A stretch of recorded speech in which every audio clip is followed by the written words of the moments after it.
Hello everyone, welcome to the second lecture of financial management course. I hope आपने मेरा पहला video देखा होगा financial management के बारे में, जिसमें मैंने डिस्कस किया हुआ है कि what is financial management. तो financial management क्या है? It is simply to manage the financial resources of an organization. उसमें हम लोग बहुत सारी चीज़ें देखते हैं कि हमें कितने फंड्स की ज़रूरत है, हम जो फंड्स लेकर आ रहे हैं वो हमें कहाँ कहाँ इन्वेस्ट करने हैं, हमारे पास सोर्सेस ऑफ फंड्स कहाँ अवेलेबल हैं, और जो हम फंड सोर्स कर रहे हैं उसे हम कहाँ पे इन्वेस्ट करेंगे. उसके बाद इन्वेस्ट करने के बाद हमें ये भी देखना है कि हमारी कॉस्ट ऑफ कैपिटल कितनी आएगी जब हम फंड सोर्स करते हैं, और हम फंड्स को जो इन्वेस्ट कर रहे हैं उससे हम लोग कितने प्रॉफिट्स जनरेट कर रहे हैं. तो ये सारी चीज़ें हम लोग देखते हैं, ये सब चीज़ें हमारे फाइनेंशियल मैनेजमेंट में कवर होती हैं. तो सबसे पहले हम लोग डिस्कस करेंगे ऑब्जेक्टिव्स ऑफ फाइनेंशियल मैनेजमेंट क्या है. तो फाइनेंशियल मैनेजमेंट के दो ऑब्जेक्टिव्स हैं. पहला ऑब्जेक्टिव है प्रॉफिट मैक्सिमाइजेशन, दूसरा ऑब्जेक्टिव है वेल्थ मैक्सिमाइजेशन. इसमें यूजुअली लोगों को बहुत कन्फ्यूजन होती है कि प्रॉफिट मैक्सिमाइजेशन में और वेल्थ मैक्सिमाइजेशन में क्या डिफरेंस है. तो चलिए उसके बारे में हम लोग डिस्कस करते हैं. पहले डिस्कस करते हैं कि प्रॉफिट मैक्सिमाइजेशन क्या होता है. तो प्रॉफिट मैक्सिमाइजेशन एक तरीके से primary objective of an organisation होता है. मतलब कि it's the basic objective, is the main objective of an organisation for the reason कि प्रॉफिट मैक्सिमाइजेशन से, प्रॉफिट से हमें ये पता चलता है कि हम अपने बिज़नेस को कितने एफिशिएंटली रन कर रहे हैं, कितने एफिशिएंटली हम लोग अपने बिज़नेस पे काम कर रहे हैं. मान लीजिए अगर हमें कुछ स्टार्ट करना है या हम कोई भी काम करते हैं तो ऑब्वियसली हमारा मोटिव प्रॉफिट होगा. बिकॉज़ अगर मान लीजिए हमने पैसा लगाया है, हमने फंड्स लगाए हैं किसी चीज़ में, तो हम चाहेंगे कि हम लोग जितना इन्वेस्ट कर रहे हैं उस पर हमें कोई ना कोई रिटर्न ज़रूर मिले. ऐसी कोई भी ऑर्गेनाइजेशन नहीं है कि मतलब जो इसलिए काम कर रही है कि उसे प्रॉफिट ना हो. ऑब्वियसली अगर हम लोग मेहनत करते हैं तो हम लोग एक्सपेक्ट करते हैं कि हमें उसमें कुछ ना कुछ रिटर्न ज़रूर मिले. तो इसलिए प्रॉफिट जो होता है is the primary objective of an organisation. क्यों? क्योंकि इस पे हमारी बहुत सारी चीज़ें डिपेंडेंट होती है कि हम लोग जो पैसा लगा रहे हैं हमें रिटर्न मिल रहा है, और उस रिटर्न से हम लोग अपनी कंपनी की ग्रोथ कर सकते हैं, डेवलपमेंट कर सकते हैं. ऑब्वियसली जैसे आज हमने कोई ऑर्गेनाइजेशन स्टार्ट करी है, हम चाहेंगे कि 2-3 साल के बाद हमारी ऑर्गेनाइजेशन एक अलग लेवल पे हो. हमने एक प्रोडक्ट बनाया, उसके बाद हम चाहेंगे हम दूसरा प्रोडक्ट बनाएं, तीसरा प्रोडक्ट बनाएं, और वो ये सारी चीज़ें तभी पॉसिबल है अगर जो हम लोग कॉस्ट लगा रहे हैं उस पर हमें रिटर्न मिल रहा है. तीसरी चीज़ ये है कि अगर हम प्रॉफिट अर्न नहीं करेंगे तो हम लोग ऐसे टाइम में सर्वाइव नहीं कर सकते जब डिप्रेशन का टाइम हो, कंपटीशन का टाइम हो. हम लोग दूसरे ऑर्गेनाइजेशंस को कैसे बीट करेंगे? हमारे पास कुछ प्रॉफिट होना चाहिए, हमारी कंपनी के पास एक्यूमुलेटेड प्रॉफिट्स भी होने चाहिए. फॉर एग्जांपल अगर हम लोग देखें कि अभी कोरोना का टाइम चल रहा है, कोरोना में कितनी ऑर्गेनाइजेशंस हैं जो कि अभी काम ही नहीं कर सकती हैं. लॉकडाउन का पीरियड है, ऑर्गेनाइजेशंस काम नहीं कर रही हैं, तो ऑब्वियसली उनको जो लॉस हो रहा है वो कैसे कवर करेंगे. ऑब्वियसली पास्ट में उन कंपनीज़ ने प्रॉफिट अर्न किया होगा, अक्यूमुलेट किया होगा, रिटेन किया होगा, जिसकी वजह से वो आज सर्वाइव कर सकती हैं फ्यूचर में.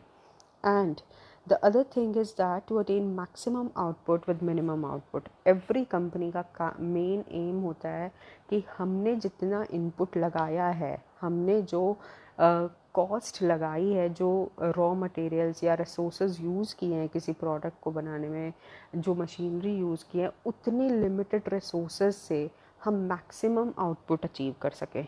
तो इसलिए प्रॉफिट बहुत ही इम्पॉर्टेंट पार्ट आ जाता है. दूसरी चीज़, बट हाँ, there are few drawbacks as well, क्योंकि प्रॉफिट मैक्सिमाइजेशन को बहुत इस टर्म को बहुत ज़्यादा क्रिटिसाइज़ भी किया गया है. क्योंकि क्यों प्रॉफिट मैक्सिमाइजेशन ही, I mean why profit maximisation should be the main objective of an organisation. इसके कुछ ड्रॉबैक्स भी हैं. क्योंकि सबसे पहला ड्रॉबैक है कि इट्स वेग and ambiguous. This term is वेग एंड एम्बिगुअस बिकॉज इस वर्ड के बहुत सारे, I mean it means different thing for different people. It means different things for different people. कुछ लोग बोलते हैं कि हमें कौन सा प्रॉफिट कंसिडर करना चाहिए, whether it should be short term profit या हम बोलें कि हमें लॉन्ग टर्म प्रॉफिट कंसिडर करना चाहिए, या हम कौन सा प्रॉफिट लें, ऑपरेटिंग प्रॉफिट लें या हम प्रॉफिट बिफोर टैक्स लें या प्रॉफिट आफ्टर टैक्स लें। तो हमें कौन सा प्रॉफिट कंसिडर करना है, that's why this term is वेग।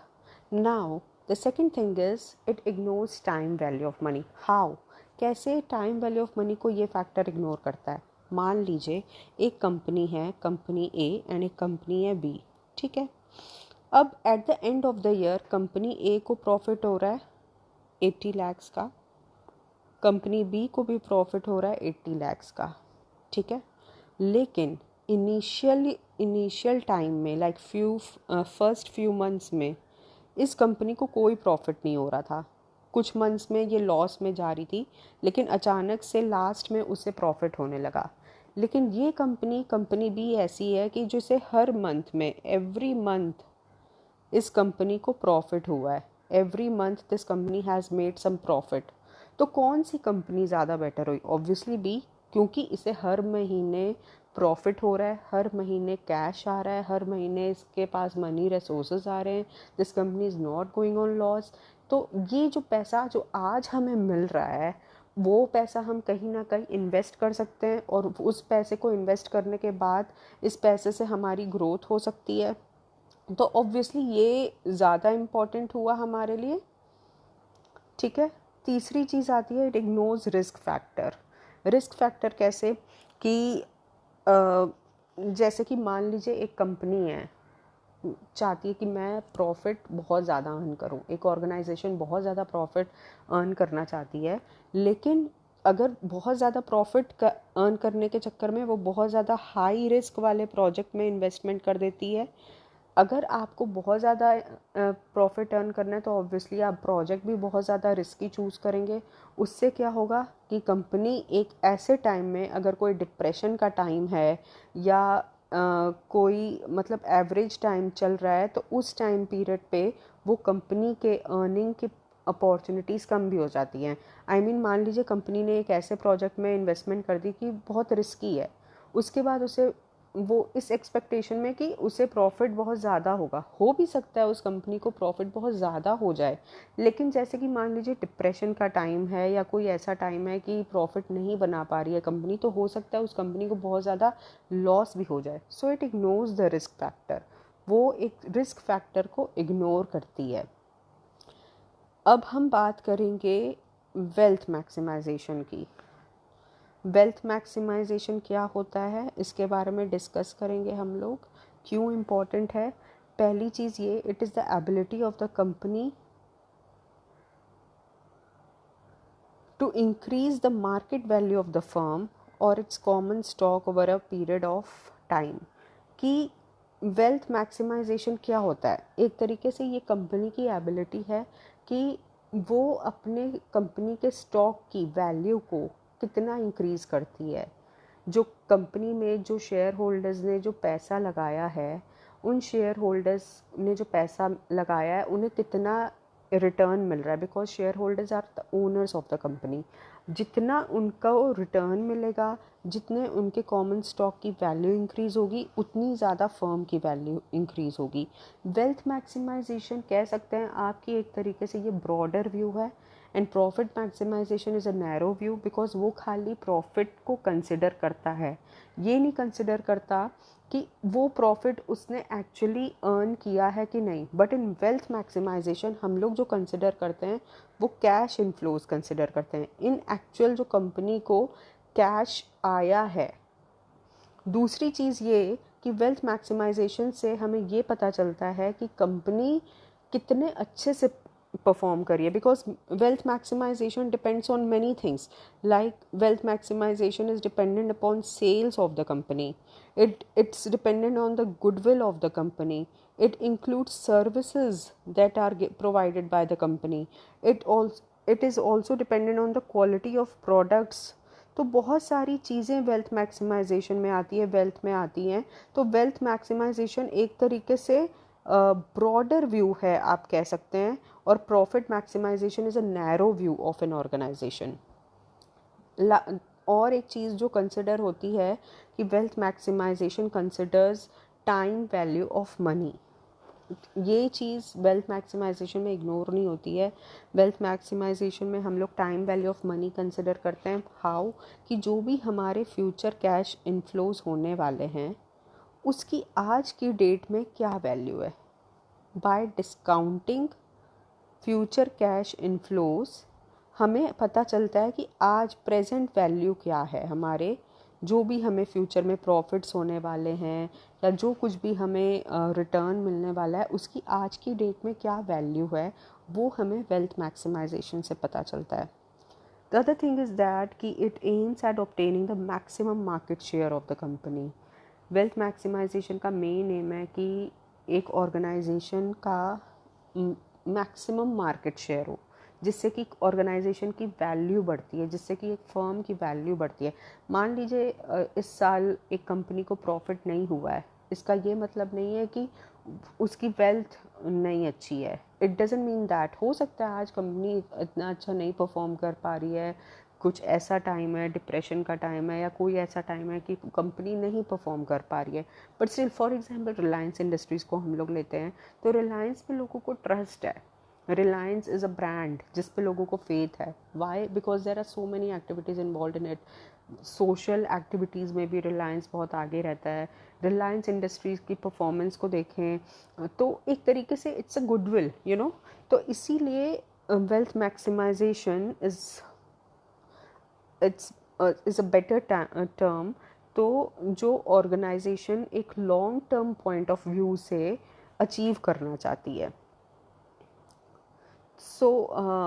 हम लोग क्विकली एक रिवाइज कर सकते हैं कि प्रॉफिट मैक्सिमाइजेशन हमारा शॉर्ट टर्म गोल होता है, वेयर एज जो हमारा वेल्थ मैक्सिमाइजेशन होता है it's a long term goal. Profit maximisation एक तरीके से नैरो व्यू है of an organisation, and wealth maximisation is a broader view of an organisation. मेरी हैंड राइटिंग इतनी साफ़ नहीं है, इतनी क्लियर नहीं है, मैं माफ़ी चाहती हूँ उस चीज़ के लिए। आई होप आप समझेंगे इस चीज़ को। आगे मैं और अपनी वीडियोस को इम्प्रूव करने की कोशिश करूँगी। Profit maximisation ignores time value of money, whereas wealth maximisation considers time value of money. Profit maximisation ignores risk factor involved, whereas wealth maximization considers risk factor.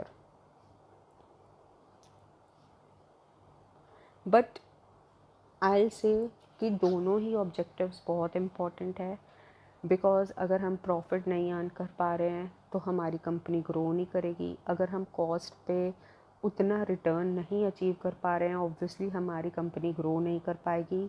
But profit maximisation is, you can say, the short term goal of the company. But अगर wealth maximisation की बात करें तो wealth maximisation हमारे long term goal होता है, इन a sense कि एक तरीके से हम चाहेंगे कि हमारी फ्यूचर में ऑर्गेनाइजेशन की एक गुडविल हो, एक वैल्यू हो। तो ये सारी चीज़ें हमारी वेल्थ मैक्सिमाइजेशन में कवर होती हैं। आई होप आपको मेरा लेक्चर अच्छा लगा होगा। हो सकता है आपको नहीं भी अच्छा लगा हो, because I have just started with this subject. अगर कोई इम्प्रूवमेंट्स या सजेशंस आप मुझे देना चाहेंगे, दीज इम्प्रूवमेंट्स और सजेशंस आर मोस्ट वेलकम। आप मुझे कमेंट करके कमेंट बॉक्स पे बता सकते हैं। एंड नेक्स्ट टॉपिक आप क्या चाहते हैं, किस टॉपिक पे मैं किस टॉपिक को इंक्लूड करूँ, आप वो भी मुझे कमेंट सेक्शन पे बता सकते हैं। Thank you so much. मैं एक और लेक्चर लेकर आऊँगी नेक्स्ट डे, एक और टॉपिक कवर करूँगी फिनेंशियल मैनेजमेंट का। Thank you so much.